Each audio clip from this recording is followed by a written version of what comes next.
Bem, boa noite. Estou aqui de volta, né? Para tratar do mesmo assunto, para continuar o assunto que nós vínhamos tratando. Como eu falei para vocês no primeiro vídeo, a intenção desse vídeo aqui e de todos os meus vídeos aqui nesse canal é abordar os acontecimentos políticos atuais, né? E vindouros até, e os passados há pouco tempo, né? À luz da palavra de Deus. Eu não sou um alarmista, eu não sou daquele tipo de pessoa que qualquer coisa que acontece, aconteceu ali uma erupção vulcânica ou um tsunami, aí eu já vou correndo dizendo que amanhã Jesus já está voltando, hoje mesmo, e se prepare, né? Apesar de eu acreditar como cristão ortodoxo, né? A minha linha de pensamento é ortodoxa, eu quero deixar bem claro aqui, né? Eu não tenho nenhum neoliberalismo ou liberalismo quanto à fé cristã ou quanto à interpretação da Bíblia, né? Eu sou ortodoxo, né? Então sou deísta, tá certo? E sobre essa ótica que eu vou expor aqui o meu pensamento, tá certo? Então, como eu vinha falando, durante o mandato de Bolsonaro, desde a campanha já anterior, de 2018, né? Campanha de 2018, depois o mandato é judicial, o mandato do atual presidente da República, a gente, e a campanha de 2022, os acontecimentos durante a campanha e agora, após a campanha, realmente tem deixado a gente meio desesperado, né? O que está acontecendo. E como eu falei, o que me preocupa realmente é essa questão dessa adesão louca, maluca, né? E eu vou dizer logo para mim o que é que ela significa, essa adesão maluca das igrejas, principalmente das igrejas evangélicas, né? Se bem que as igrejas evangélicas, elas têm mais tendência mesmo, principalmente as igrejas pentecostais e neopentecostais, porque são igrejas que falam mais da vinda de Jesus Cristo, da segunda vinda de Jesus, da interferência, de uma maior intimidade, de uma intimidade de uma pretensa maior intimidade com Deus, né? De uma experiência mística maior com Deus através do batismo com o Espírito Santo, dos dons espirituais, essas coisas assim, coisas que nós não vemos nas igrejas tradicionais, as igrejas mais tradicionais, as igrejas protestantes, digamos assim, né?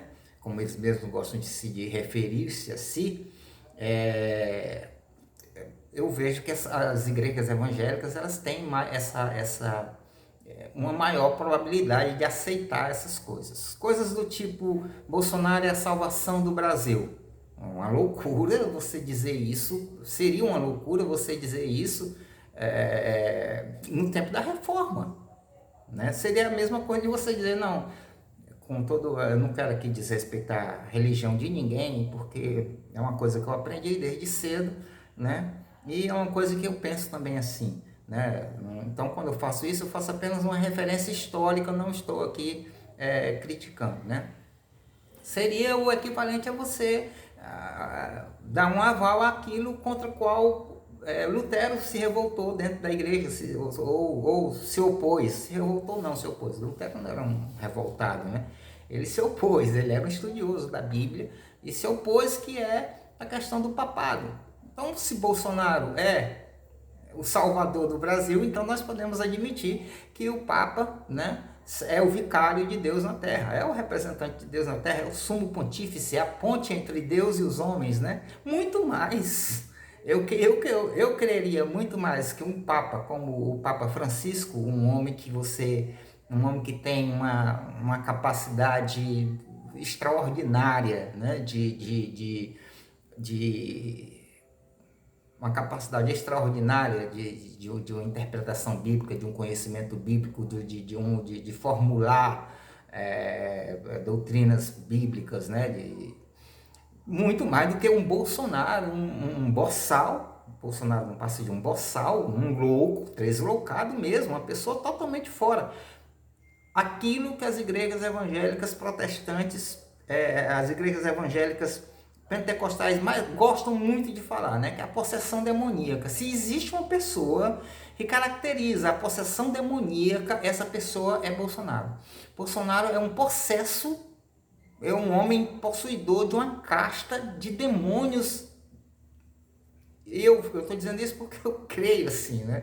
Desde criança eu fui ensinado assim, né? Com relação à possessão demoníaca, né? Jesus Cristo expulsou vários demônios, os apóstolos também, e eu creio nisso, eu creio nessa linha, né? Alguém pode me chamar de louco, pode me chamar de... Não, mas é assim que eu creio. Então, Bolsonaro é um homem possesso, mas ele não é aquele possesso, aquele tipo de possesso que carrega sobre si uma carga demoníaca muito grande e simplesmente provoca problemas a si mesmo ou a pouquíssimas pessoas que passam, como o endemoniado gadareno, por exemplo, né? Que vivia acorrentado, né? E no máximo ali jogava pedra nas pessoas ou coisa desse tipo, né? Só fazia mal a si mesmo ou a pouquíssimas pessoas ali. Bolsonaro é o endemoniado do tipo anticristo, né? A Bíblia diz que antes da vinda de Jesus Cristo vai se manifestar um super governante chamado anticristo, né? Não é o anticristo nietzschiano não, né? De Nietzsche não. O anticristo de Nietzsche é uma outra coisa. Aí já entra no aspecto filosófico. O que Nietzsche está falando, o que Nietzsche está ali é pregando contra a moral cristã, principalmente de Paulo, né? Que ele achava que a moral cristã era simplesmente uma coisa que impedia o homem de exercer a sua liberdade, né? Mas Bolsonaro, ele é possuidor do espírito do anticristo, é aquela pessoa que atrai para si a figura de Deus, né? No princípio, se você ler lá em Tessalonicenses, né, como é que é, ele vai lá, se senta no trono de Deus e depois ele começa a negar a Deus, né? E é isso que vai provocar no final, e ele vai liderar, inclusive, a famosa batalha do Armagedon. Isso aí entra na questão, não é questão para agora, é questão para depois, né? Então é ele que vai provocar esse cataclismo dessa quarta ou quinta guerra mundial, não, terceira ou quarta guerra mundial, que seria o Armagedon, né? Tem teólogos que acham que vai haver uma terceira guerra mundial antes de haver a batalha do Armagedon. É uma coisa, teologia, depois eu posso até explicar isso, né? Mas Paulo fala aqui em Tessalonicenses, eu vou mostrar para vocês aqui, segundo Tessalonicenses, eu já li uma vez, mas vou ler de novo, né? 2 Tessalonicenses capítulo 2 e versículo 3. Ninguém de maneira alguma vos engane, pois isso, quer dizer, a vinda, né? Paulo começa o capítulo 2 assim: olha, irmãos, quanto à vinda de nosso Senhor Jesus Cristo e à nossa reunião com ele, rogamo-vos que não desistais facilmente do vosso modo de pensar, nem vos perturbeis, quer por espírito, quer por palavra, quer por epístola, como se procedesse de nós, como se o dia de Cristo estivesse chegado, né? Como se estivesse ali já eminente, né? Ninguém de maneira alguma vos engane, pois isso não acontecerá sem que antes venha a apostasia, e nós não estamos ainda diante da apostasia, né? Não dessa apostasia, apostasia mundana, da apostasia da dissolução dos costumes, né? Nós não estamos ainda. Esse manifeste o homem do pecado, o filho da perdição. Ele se opõe e se levanta contra tudo o que se chama Deus, ou é objeto de culto, de sorte que se assentará como Deus no templo de Deus, querendo parecer Deus, né? Então você vê aqui que esse anticristo, ele é contra Deus, mas ele não vai falar abertamente que é contra Deus, até porque ele não vai dizer, eu sou contra eu mesmo, né? Ele vai sentar no trono como se fosse Deus, né? Para que as pessoas achem que ele é Deus, as pessoas precisam acreditar em Deus. Então a gente tem que fazer aqui uma exegese correta, uma hermenêutica correta do texto bíblico, né? Então o anticristo não vai chegar logo ali de cara dizendo que Deus não existe e tal. Não, ele vai ali se colocar no texto, ele vai se colocar no contexto social, político e econômico da época, como se ele fosse Deus, como se ele fosse o próprio Deus, ou como se ele tivesse vindo a mando de Deus, enviado por Deus. O que é que nós vemos agora? É isso que está acontecendo, minha gente. É isso que está acontecendo com esse político brasileiro chamado Bolsonaro, né? Através da sua falsa profetisa, né? Que ele tem ali do lado, que é a Michele, né? E de outra falsa profetisa que ele tem ali, que é a que foi ministra dele, né? E que foi eleita senadora pelo DF. Eu não deu um branco agora aqui no nome dela, mas vamos à frente, né? Então essas três pessoas e outros falsos profetas, como Edir Macedo, como Silas Malafaia, como aquele encantado lá do Congresso, né? Marcos Feliciano, aquele que colocou 150 mil reais em dentes de diamante, né? E achando que não fiz nada demais, eu não gastei dinheiro. Quer dizer, uma pessoa que você vê que não tem nada de Deus na sua vida, num país onde as pessoas passam fome, estão passando fome, catando osso, agora mesmo, tinha sido retirado tinha sido retirado da situação de fome, do mapa da fome, atestado pela ONU, durante o primeiro governo do PT, o governo do Lula, né? Especificamente o governo do Lula, os dois governos do Lula, os dois primeiros do PT, voltou agora ao mapa da fome com várias pessoas, né? 23 milhões de pessoas passando fome e outras mais de 100 milhões em situação de precariedade, ou seja, tem até o que comer hoje, mas não sabe se amanhã vai ter o que comer, né? Então, essa pessoa, Bolsonaro, através dessas pessoas, ele corrompeu tanto o Estado, que chega a aparecer que é normal. Desde que você não esteja defendendo explicitamente o aborto, desde que você não esteja defendendo homossexualidade, ou seja, não é nem que você não esteja defendendo, que você seja contra, né? Contra, né? Você pode fazer qualquer uma outra coisa, você pode roubar, você pode matar, você pode entrar numa terra de garimpo, numa terra indígena e dizimar pessoas lá dentro, você pode contaminar lençóis de água, lençóis freáticos inclusive, você pode fazer qualquer um outro tipo, você pode praticar terrorismo, que é o que nós vemos agora. O que me motivou a gravar esses vídeos foi exatamente essa questão do terrorismo, né? Da questão que está surgindo agora, que é uma situação de terror, né? Terror. Um cidadão veio, como vocês têm acompanhado, veio de Santarém, né? Ou foi de Santarém, no Pará, para Brasília, né? Com um caminhão carregado de armamento e explosivos, se hospedou ou alugou um apartamento excelente lá, mas passava o dia nos acampamentos, lá onde as pessoas estavam lá sujeitas à chuva, sujeitos à contaminação, né? Contaminação por doenças até doenças graves como a leptospirose, né? E sujeito a outras doenças como diarreia, como dores de cabeça, febre, etc. Nós vimos muitos depoimentos desse tipo, né? E só que ele não passava a noite ali. Quando chegava a noite e à tardinha ele ia para o apartamento dele lá e lá ele dormia.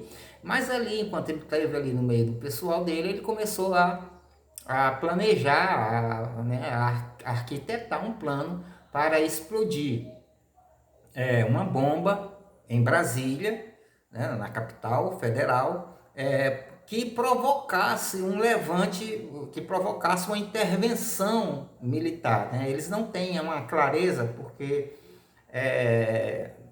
eu digo que para vocês, repito, eu sou advogado, mas não é por isso que eu estou aqui, não estou aqui na condição de advogado, Mas eu estou aqui na condição de digamos assim, uma pessoa, um intérprete da Bíblia, né? E é essa a minha preocupação. Eu não estou preocupado não estou muito preocupado com a questão política. Estou sim, é tanto que eu sou do campo progressista, né? É claro que eu quero um estado do desenvolvimento, um estado que levante a educação dos seus cidadãos, a educação, a saúde, a segurança, né? A, a, a sociedade em si, né, que seja um indutor do desenvolvimento social, eu sou, tudo bem, né? Mas a minha preocupação tem sido essa questão das igrejas evangélicas. Como as igrejas evangélicas chegaram a votar em Bolsonaro, e não só isso, a introduzir Bolsonaro dentro das igrejas. Eu vi pastores que da minha infância, não é que eu jamais imaginaria serem enganados. E aí eu me lembro daquele versículo de Jesus Cristo lá no Sermão da Montanha, né? No capítulo 24 de Mateus, que ele diz assim para os discípulos: olha, esse é o princípio de dores, vai ter muito problema, vai ter muita guerra, rumores de guerra, e tal, mas isso é só o princípio de dores. Então vocês não se enganem, né? Esse é o princípio de dores. E se esses dias não fossem abreviados, ou seja, essa perseguição que vai se desenvolver contra os cristãos, né? Segundo Jesus Cristo, né? Se essa tribulação não fosse abreviada, nem mesmo os salvos seriam, nem mesmo as pessoas que... É melhor procurar o versículo mesmo, porque aí nós vamos... nós vamos ter uma ideia melhor do que seja. Vocês me desculpem aí, porque eu não vou editar, né? Eu não edito vídeos ainda, né? Ele diz aqui: respondeu-lhe Jesus: acautelai-vos que ninguém vos engane. Pois, no capítulo 24 de Mateus, a partir do versículo 4. Pois muitos virão em meu nome dizendo: eu sou o Cristo, né? Eu sou o Messias. Cristo e Messias significa a mesma coisa. Olhem bem e atentem bem para isso, porque durante a campanha eu vi dois pastores, o próprio Silas Malafaia e um outro pastor, vídeos, né? O do Silas Malafaia parecia ser mais antigo, mas o desse pastor era novo. Um versículo lá de Juízes, do livro de Juízes, capítulo 10, versículo 2, que diz assim: depois deste se levantou Jair, o qual reinou 22 anos. E eles queriam fazer crer que esse texto dirá de Juízes se referia ou referia-se a Jair Bolsonaro. É claro que não, minha gente, não tem a menor lógica essa interpretação. Tá certo? Essa interpretação, essa exegese significa isso, a interpretação da Bíblia, né? Interpretação do texto bíblico de acordo com o conhecimento hermenêutico. Hermenêutica seria aquela compreensão mais geral, mais ampla, né? da Bíblia, né? Que envolve vários outros fatores que não apenas uma interpretação de um texto ali, né? Ouvireis de guerras e rumores de guerra, mas cuidado para não vos alarmardes. Tais coisas devem acontecer, mas ainda não é o fim. Levantar-se-á nação contra nação, reino contra reino, e haverá fome, pestes e terremotos em vários lugares. Todas essas coisas, porém, são o princípio de dores. Então vos hão de entregar para seres atormentados e vos matarão. Sereis odiados de todas as nações por causa do meu nome. Nesse tempo muitos se escandalizarão, trair-se-ão mutuamente e se odiarão uns aos outros. Surgirão muitos falsos profetas e enganarão a muitos. E por se multiplicar a iniquidade, o amor de quase todos esfriará. Mas aquele que perseverar até o fim será salvo. E este evangelho do reino será pregado em todo o mundo, em testemunho a todas as nações, e então virá o fim. Tá certo?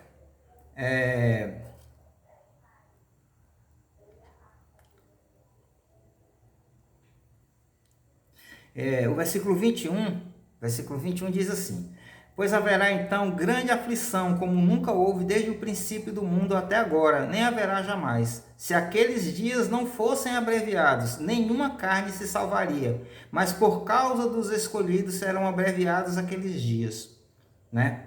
Então, quer dizer, até mesmo os escolhidos, eles correm o risco de serem enganados, né? Por causa dessas coisas. Então, assim, o que nós temos hoje, e eu volto a dizer, como eu comecei a dizer, né, no início desse vídeo, é que nós temos um homem que levou uma nação, arrancou dos mais profundos grotões, e aí a gente vai se lembrar de músicas, né, como a, a música dos Titãs, né, aquela música dos Titãs, bichos escrotos, né? Hoje em dia você pode até falar palavrão porque se tornou normal, né? Nós tivemos uma reunião ministerial, aquela que o Sérgio Moro depois, logo após essa reunião, o Sérgio Moro pediu demissão do Ministério da Justiça e Segurança Pública, né? E foi usar essa reunião, tentou usar essa reunião contra o Bolsonaro e fez com que porque é a prática, né, do Sérgio Moro é essa, né, um juiz corrupto, um juiz bandido, um juiz ladrão, ele traidor, ele não tem lealdade a ninguém, a não ser a si mesmo, né? Como disse o deputado Glauber Rocha, é um juiz ladrão.